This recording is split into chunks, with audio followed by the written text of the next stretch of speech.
Another location that I really enjoy coming to, and a place that I've been to quite often in my time here in Chongqing, is Jiefang Bay. And of course, you have the clock tower here behind me, an iconic landmark in Chongqing history.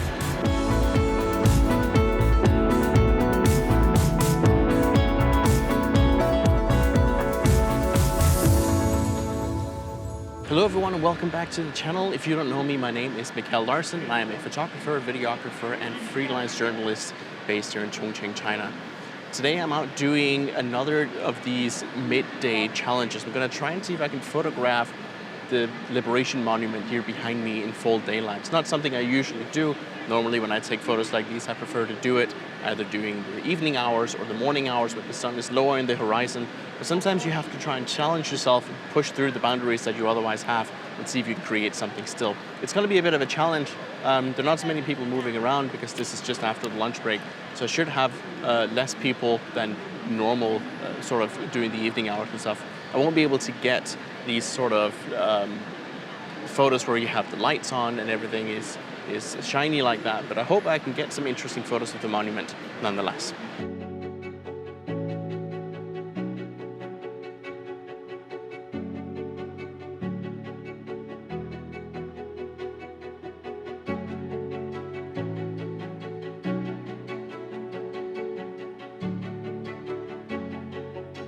Naturally, when you're shooting in conditions like these, you have to really take the sunlight into consideration. Cameras, unlike our eyes, do not have the same, we call it dynamic range. And so oftentimes when you do daytime photography like this, especially in the middle of the day, you often have to sacrifice either the highlights or the shadows. Either the highlights are going to be overexposed, but you can see what is in the darker places of the image, or the darker places of the image have to be so dark you can't see any detail, but you get the sky back. So I found the angle where I can see the tower in the right direction. So when I look down at the tower, I have the WFC in the background. It's a hard place to photograph from. There's a lot of shadow that I need to deal with, trying to stay out of the sun myself to make sure that my brain doesn't fry. It's not an easy task at all.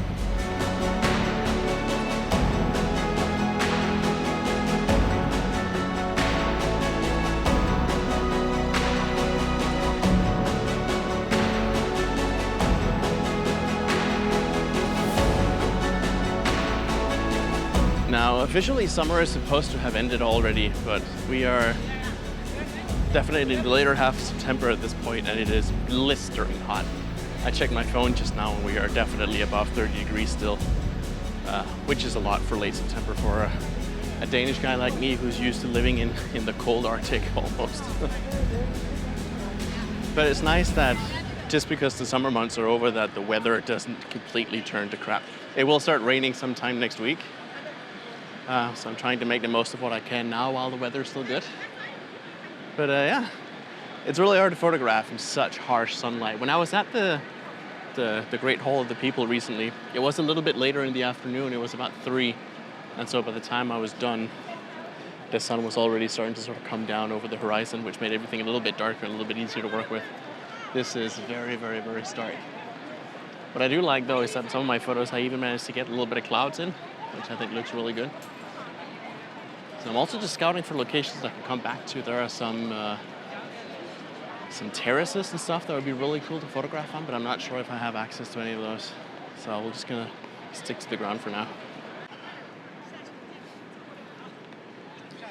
Now, while the tower is definitely the most famous landmark at this location, we're actually very close to 2 other famous landmarks. One of them is Hongya Cave, which I photographed just recently in the evening. Another one is Luohan Temple, which is a place that I went to in my previous episode. And then, of course, you have all the shops and the shopping malls are located in here. Like, this is one of the bigger sort of shopping districts in the city. So the tower isn't the only thing worth photographing. It's just the most famous, and everyone sort of does it because it is a bit of a landmark and has a lot of historical significance. I'm going to move my way down a little bit to the Apple store, which is interesting. I'm not an Apple fan as such, but this big Apple logo hanging this glass cylinder looks cool. And then we also have the Guotai Art Center down here this way as well.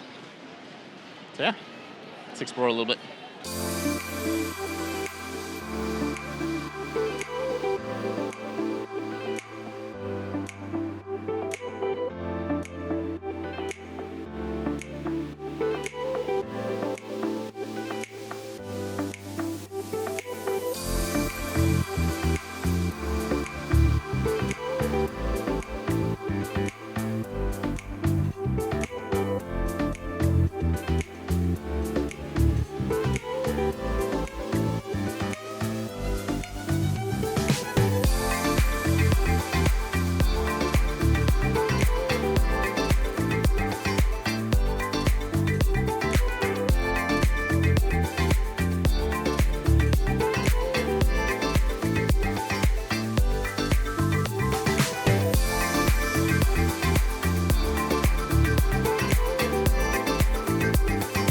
I've been walking about a bit, trying to find some more locations to shoot from and trying to get the tower from more than one angle and try and get some of the surrounding buildings, some of the surrounding scenery. But it is too hot. I overestimated my abilities a little bit. It is simply too hot to walk outside in the direct sunlight trying to photograph because you have to stay in one place for upwards to like 2 or 3 minutes at a time trying to get a photo from a certain location. I'm dripping with sweat. My bag is heavy.